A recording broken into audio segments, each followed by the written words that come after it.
Welcome to the 2-month review. Actually, welcome to an old episode of the 2-month review. So, as you may know, if you follow the 3% blog or the 2-month review Twitter or Chad post myself, my Twitter, we are going to be launching the next season of the 2-month review in May. And it will focus on the third volume of Rodrigo Fresán's amazing trilogy that consists of the invented part, the dream part, and now the remembered part.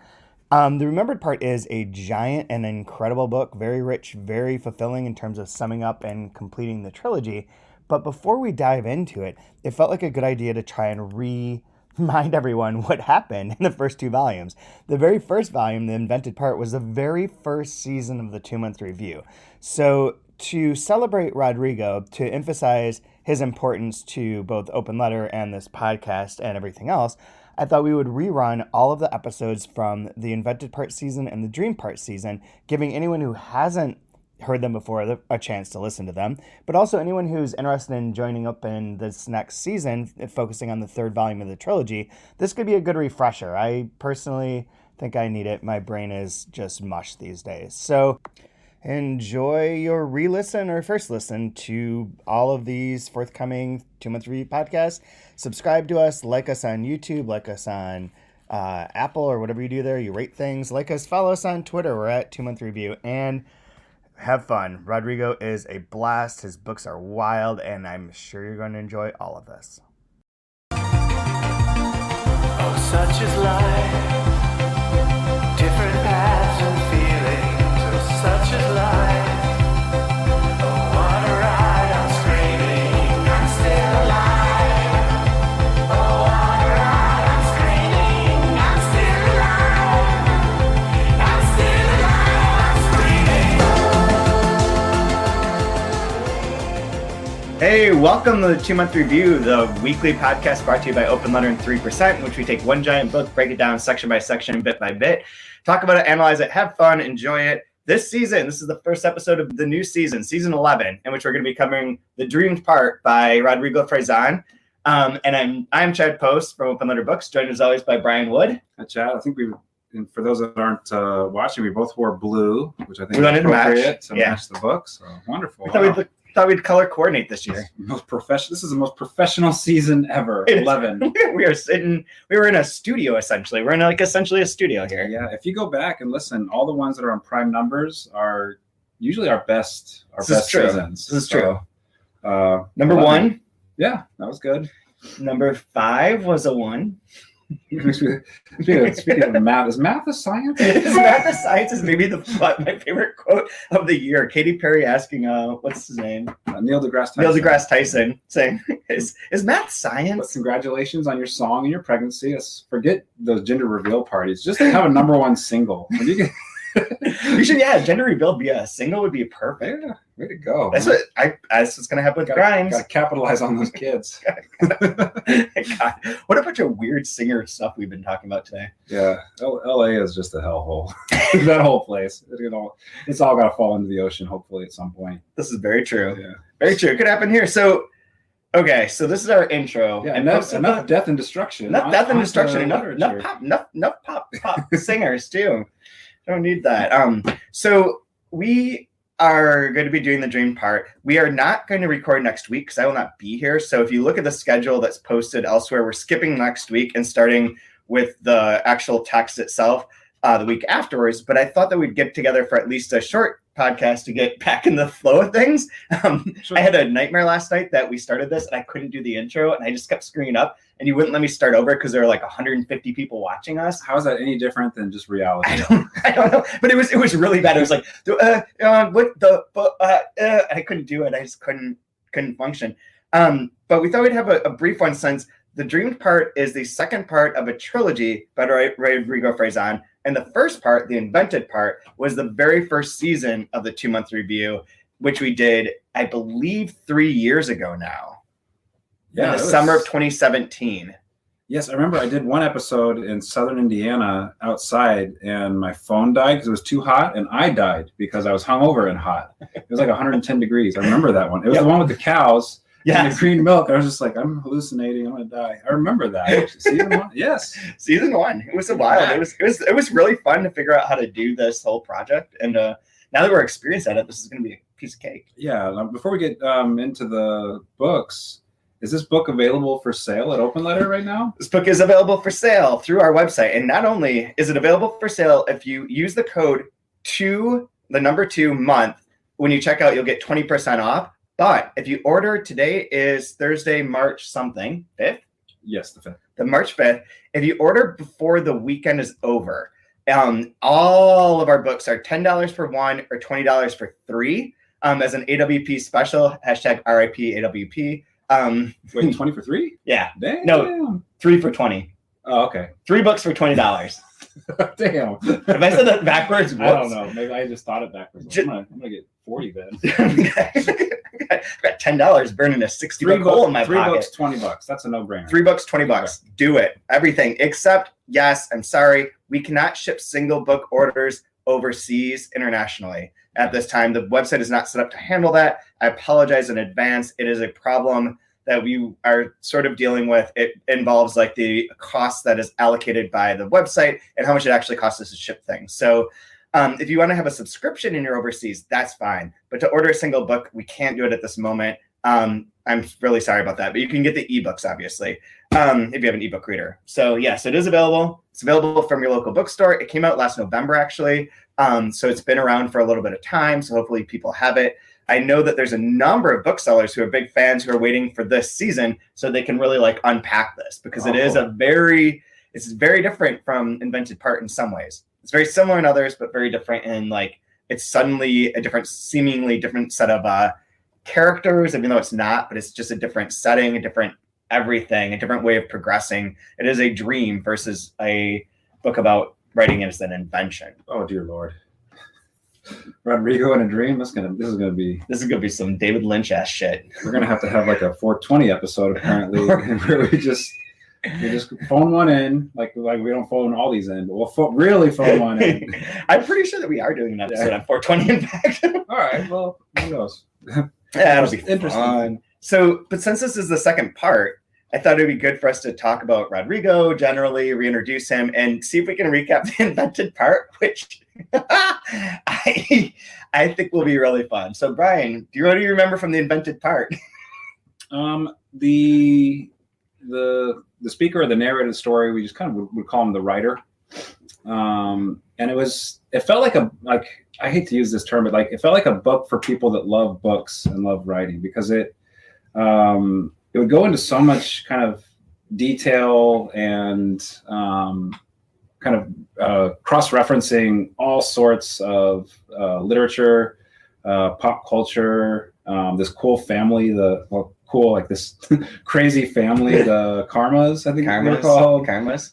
But I believe the author wanted to go to the Hadron Collider and become a part of the God particle, to become like this cloud infinite being outside of time, space, like into another dimension of like writing and literature. So it jumps through time and space, and we almost kind of thought of it as dropping a pebble into a pond, and you get these ripple and echoes that come out. And the very first chapter is the outside edge of one side of this pond, and the last chapter is the other edge of it, and it kind of echoes itself out.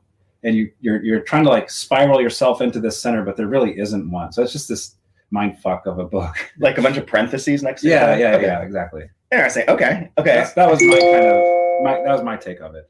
That is certain of the elements of the book. But I only read it one time. Yeah, so. those are definitely parts of the book. All of them. Let me see if I can try and make a bit of or different plots, and then we can recall them. Yeah, maybe you could actually make sense. I'll try my best.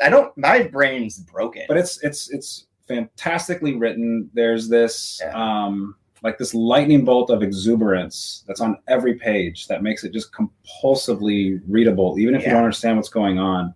And I mentioned, like, when I tell people about the book, like I didn't want to write or read for about 2 weeks after the book was done, which is a weird kind of shattering experience because that's something that's part of my daily routine in life is to write and to read every day. Yeah. And like, I just wanted to like throw my hands up and like just curse and like, nope, I'm good for now. That's all. Like I just wanted to like think about it and let the book echo with me and carry it with me. Yeah. And it was really a wonderful experience to have something like a piece of literature do that to you. Oh, absolutely. And then it kind of refreshed me and gave me this like passion, exuberance to pursue my own artistic endeavors. Reading, which then led to your first book coming out. Yes. So this is this one, The Invented Part, is a very important book for me. Awesome. That's super awesome. So here's some of the threads that will make sense of what you're saying, and we can fill it out a bit for anyone who needs a refresher course. And I didn't look anything up, so we're going off of my crappy memory. So this will be super fun because like I barely remember last week. So the writer, it opens with him almost drowning, with his parents reading Tender as the Night, which becomes one of the touchstones throughout the novel. And they're reading the two different versions of Tender as the Night. Fitzgerald's really important. And the Murphys and the idea of that. His parents, the writer's parents, were they were superstars of a sort, where they had become like these they did these ads for, I forget what it was for, but they'd travel all over the world. They were beautiful and they'd have these ads and they're very famous for that. And they're also like sort of anarchists, and they got killed during a raid of like a department store on Christmas Eve, if I remember. But they die in this raid, and the writer has a sister named Penelope. Penelope meets a karma when she's in maybe London and is going to get married to this guy who's part of this very big family in Mexico. And so she goes to Mexico though with him because he ODs and goes into a coma, and they're waiting for the wedding to take place because he's like in a coma. So she's living with this crazy ass family she has like one friend, Lena. And then everyone else is like, all they do is text at each other and fight with each other, and they're passive aggressive and they're weird and they're rich and they're like their own system of being. Like they're not even part of this world. They're their own world of sorts. And at they're like the Kardashians. They're like the Kardashians. Like, this is nuts, man. This family is nuts. And everyone has like similar names, and they're all like very posturing and very posing. And so Lena gets killed and gets shot, but I can't remember the exact details of that. I think it's like they were going to have like a wedding anyways, even though he's still in a coma. I forget. Anyways, Lena dies. So Penelope, I believe, fucks the coma husband and gets impregnated by him. Then she goes out tries to escape, and she ends up outside of the city where there's these glowing green cows. Right? They're green cows. Yeah, drink the milk. And she finds all these diamonds, like in the sand, like all this diamonds. So she becomes extraordinarily wealthy. And the book does have another bit where she's living in this big house. The writer has disappeared, I believe. Her son has disappeared, and we don't know exactly why or how. And there's a younger guy who's in love with this girl who wants to write about the writer and wants to tell the writer's story. And there is a bit with that I can't quite recall. Do you remember that? So he sees like the video, and the writer says that the kid that's writing about him is like this great future novelist, or is this great novelist. Yeah, but it's like, he had stolen somebody else's manuscript group or something. Yes, yeah. The guy who I can't remember. But he was overweight. He was like a portly, like weird, talented. Yeah.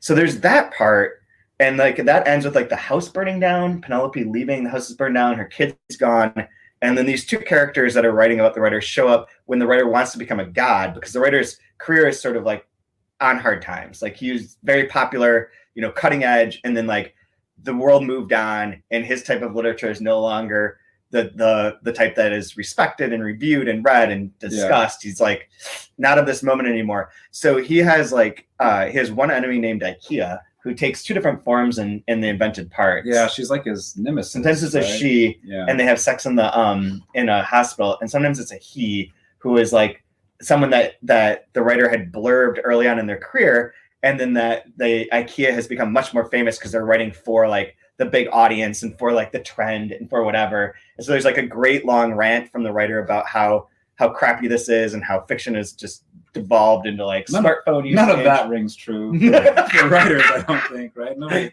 No writers have a nemesis or whatever. No, never. Nobody has nemesis anymore. Or they get jealous if somebody is more popular than they are. No, I've never. That's just absolutely not possible. So that's all super confusing and convoluted. And this is going to be weirder, you're saying. Well, and then the ending part is that on this way to this thing, he wants to write about the Large Hadron Collider, like you say, because he thinks if he can merge with the God particle, he can become some super consciousness and kind of use reality as a sort of way to rewrite everything he wants. So there's a scene with the kid and the girl that he's in love with that want to write about the writer, that they are sort of reenacting things over and over again outside of like this museum, and that the writer who is merged with this God particle is controlling them. But we know that all that doesn't really happen. The museum was like a giant brain. Yeah, exactly. It's like a Rick and Morty moment or something. Yeah. And like the ending part where you say there's like the concentric circles or the bits, the very ending bit is like him flying in a plane back over and seeing essentially himself down below in the water, drowning. And like there's like a circular bit to it. And there's one thing that's important that I remember is that there's always there's like an extra voice that's in a special American typewriter font. Yeah, like a chorus. We were calling it like a chorus in a way. Yeah. Which I'm sure it would make Rodrigo like get chills down his spine because we're so wrong and awful. Sorry. Fact. There's a lot of the pop culture references. The Kinks are big in this one. Pink Floyd. Bob Dylan for sure. Lots of little stories, lots of little bits, lots of quotations. I'm trying to think of anything else. There's a 3-part structure, and the dream part will have a 3-part structure as well, although it's not quite identical in the way that it's constructed. But I think that's a good basis, right? I think like the perfect way to like explain maybe Rodrigo, if you don't know of his work, I was giving one of my first readings at a bookstore. And I didn't even read my own work. I read from the invented part at the beginning of my reading. There's this part about the writer, and he's talking about what it would feel like to have your first book come out. And he was like imagining taking his book off the shelf and like feeling it or smelling it or like that's good enough. Just that experience alone. And like how I remember reading that and like and connecting with that so intensely of like yes, like sometimes I wonder like, what we do, does it matter? Does it, like, you look at all the books on your shelf and like, man, why am I killing myself over this? This doesn't matter. But then you like have that experience where you do like pull a book off the shelf and like you hold it and you see it and like yes, it does matter.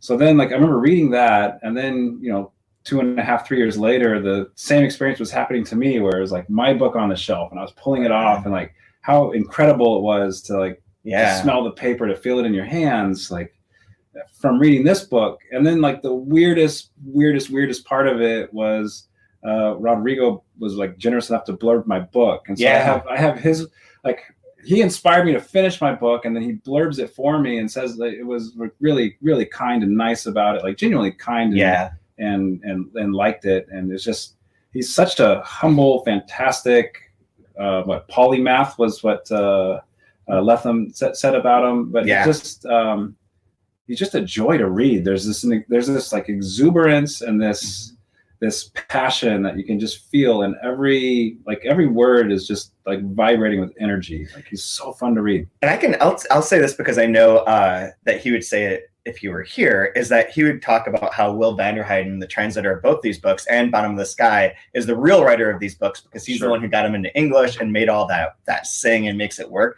And Will deserves a special shout out for having translated both of these and for being at work on the remembered part, volume 3 of the whole trilogy, which I believe is longer than both of these, not combined, but is like a little bit longer. So it's going to be some time before we get to volume 3, but like it's coming. Yeah, Will's amazing. He does a fantastic job. I don't know what makes a good translation, but I don't even notice that this is translated. So maybe that could be one. That's one way. That's one way. It's definitely one way. Yeah, it reads so smooth. It's so funny. There's like a joy on everything. You're absolutely right. There's one other thing that I was thinking as you were saying that was important. I don't remember what it is right now, so it's maybe not that. Couldn't have been that good. No, I don't remember. Except that, like, that this. Oh, I know what it was. That when you say polymath, you reminded me that there's 7 parts in the invented part, there's 3 parts, but there was like 7 little chapters, depending on how you broke it up. And he wrote them simultaneously. Yeah. Remember, this was being written in like parallel of like different parts at different days. So there's like that flow. The dream part doesn't have that sense. I mean, maybe I'm wrong. Maybe he would tell us that he wrote it in like some other way. But having worked on the dream part, I didn't get that feeling. I felt like this was maybe more he wrote it in the 3 sections. Yeah. Consecutively. I don't know. I haven't read a word of it, so I'm really excited. Yeah, it is great. But shoot, if you drop $20 and get 3 Rodrigo books, if you want it, you can get all 3 of them. Get all 3. So we're gonna start out at a bookstore, I believe, in Dreams. In Dreams. So we have 2 weeks until this first section begins. I might try to actually power through the invented part just to kind of refresh. You're out of your mind. Well, I don't remember half of what you just said, so I should probably.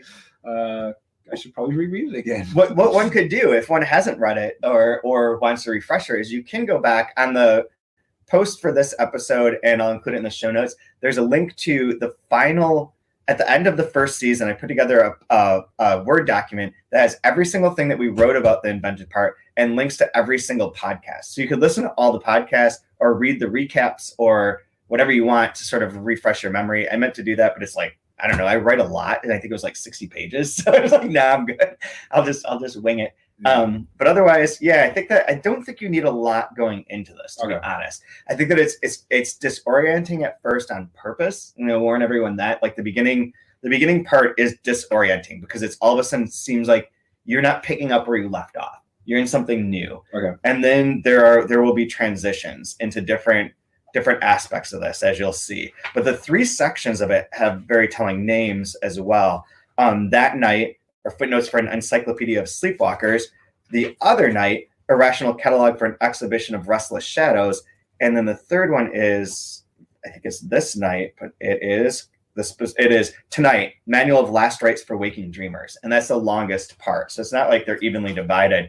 But the first part focuses on the writer, but feels like it's not the writer, getting introduced differently, and dreams. The second part is all about the sister, Penelope. And then the third part kind of brings things together about their life and gives a little bit further certain plot elements and like sets everything up for a grand finale. This is your middle section. This is your third act in which everything's in motion, but like it's all in motion. Empire Strikes Back. It's the Empire Strikes Back.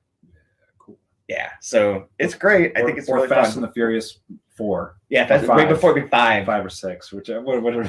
FF9! No, F9 coming soon. This is the Tokyo Drift of Fresán Relisten. This is where they reboot the team. Yeah.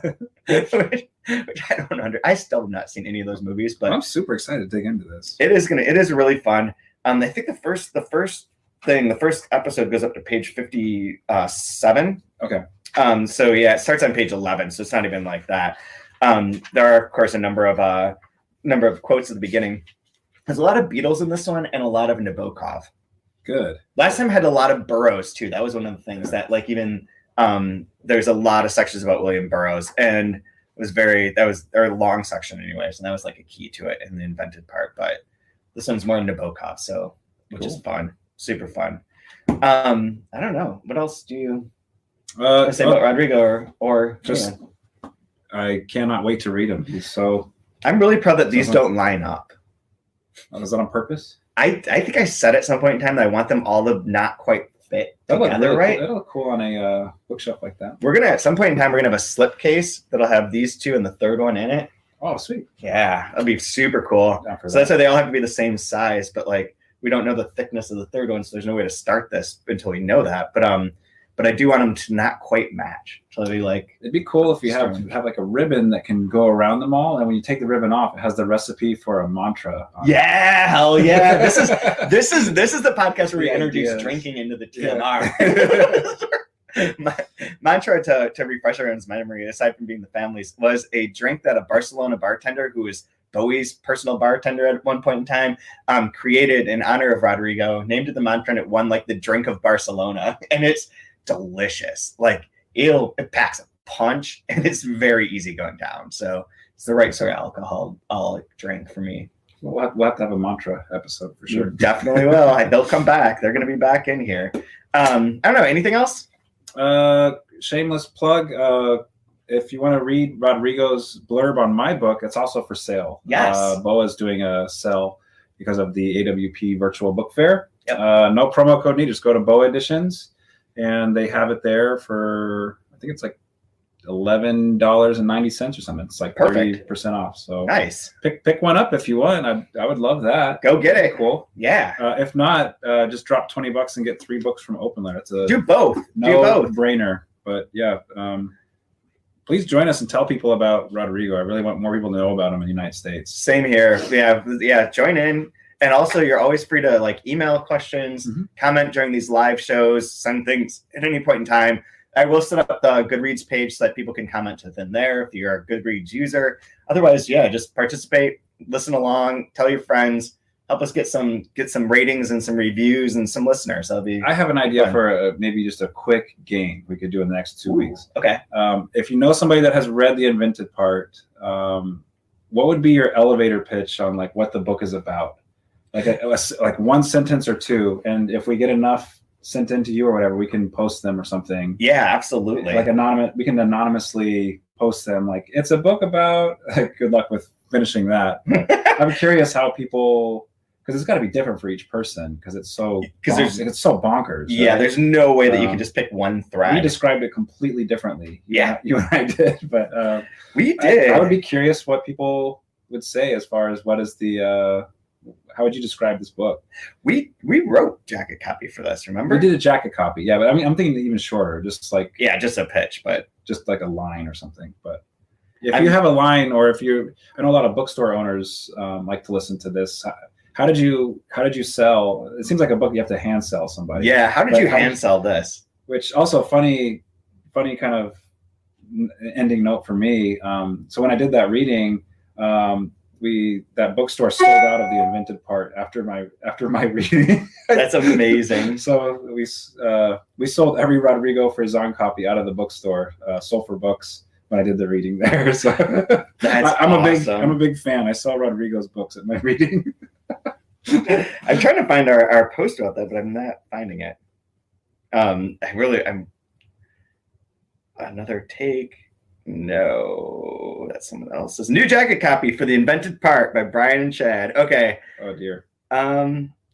So the setup for this, there was one of these craft books. It's usually by like poets and writers or one of those type of magazines where they publish those books. And this was at the end of this one book, it was like how to write your own jacket copy. It's like, oh dear. And it's like insert character's name, insert their mission. So like it's basically Mad Libs. They like seriously want you to write your jacket copy using these Mad Libs. So we tried it with The Invented Part. Although I don't know why it only has mine on here. Yours was the only one that was worthwhile, probably. No, I think yours is like I think it's in the Word document, but I can't get it to open on here. Fine. I'd really like to hear yours though. I don't think you do. Okay, here we go. The writer is a writer who realizes that the last part of his career isn't going how he expected. As sales of his books steadily decline, those of his arch nemesis IKEA, a former student with a better agent, better hair, and a better-looking audience, continues to explode. To the writer, his future seems grim, destined to fade slowly into outmoded obsolescence. Suddenly, the writer is given an assignment to go to Switzerland and write about the Large Hadron Collider, an opportunity that gives him an idea for resurrecting his career. Maybe he can break into the collider, expose himself to the God particle, and transcend space-time. Now he has a way out, a way to leave the world with one last great impression. But what does transcendence hold for him? Even with an infinite amount of time, will he ever be able to craft the perfect sentence? Will he ever best IKEA?